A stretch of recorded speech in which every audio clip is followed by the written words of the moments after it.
So greetings. In this short video, I'm going to introduce the concept of subgraphs of a graph. Here's the formal definition.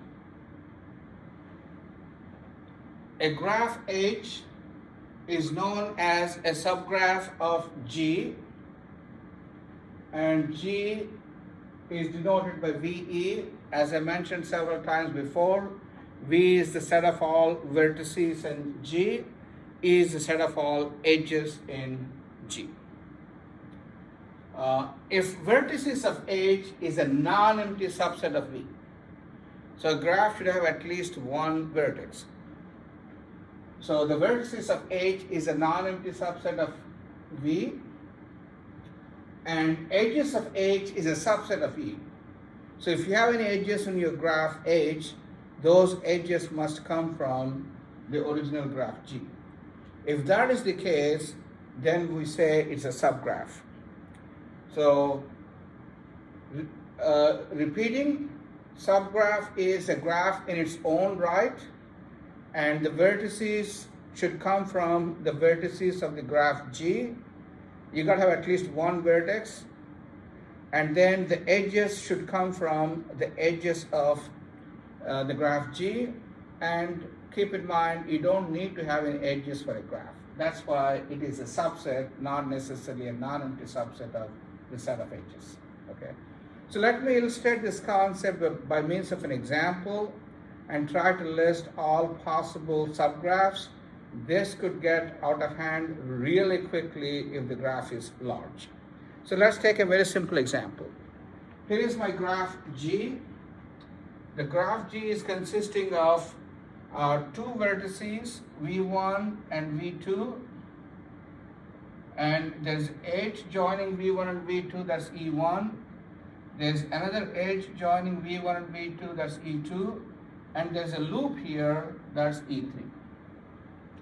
So my original graph G has two vertices, V1 and V2, and three edges, and one of them is a loop.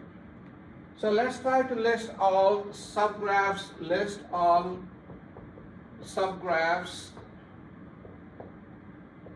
of G. So I want to list all possible subgraphs. So the subgraphs with one vertex. So if I want to look at a subgraph with one vertex, subgraphs with one vertex, no edges. So let's see how many of them are there. I could take V1 by itself and V2 by itself, just two. And I cannot have any edges here. So these are the subgraphs with one vertex and no edges. Now let me list one vertex, one edge. Let's list all the subgraphs with one vertex and one edge. So that's only possible if I take V2 and the loop. So one vertex and one edge. So V2 and E3. That's your subgraph. Next, two vertices. I want to have both vertices. So I could have V1 and V2 by themselves. So here I have two vertices, no edges, or two vertices, one edge. This is E1, V1, V2. That's a subgraph.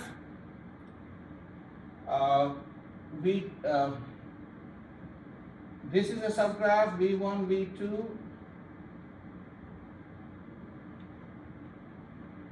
And here's a subgraph with two vertices and one edge.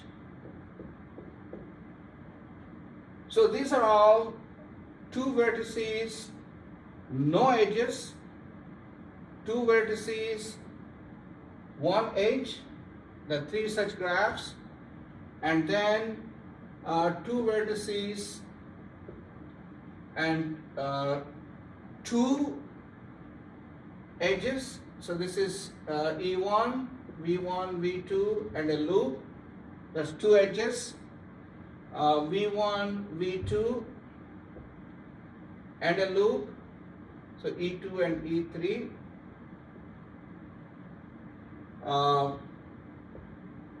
Here is two vertices, two edges, E1, E2, V1, V2, and the graph itself, the whole graph itself. So let me repeat this. These are just one vertices, one vertex, no edges. So by itself, this is one graph, this is another graph, so this is 1 and 2. One vertex, one edge, so I have to choose V2 and then E3 loop. So this is number 3. Two vertices, no edges, this is number 4. Two vertices with one edge, this is one graph. This one is another graph, so this is 5 and 6. Two vertices, one edge, this is 7. Two vertices, two edges, this is 8. This is 9, two vertices and two edges. Two vertices and two edges, that's 10. And the original graph itself, this is 11.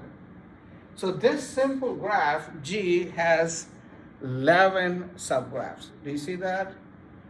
So again, what's the definition of a subgraph? The vertices should come from the graph, not necessarily all vertices, some of them, could be all of them, that's the extreme case. And no edges or all edges. All edges and all vertices is the graph itself, is a subgraph, and in between. So you could list all these subgraphs.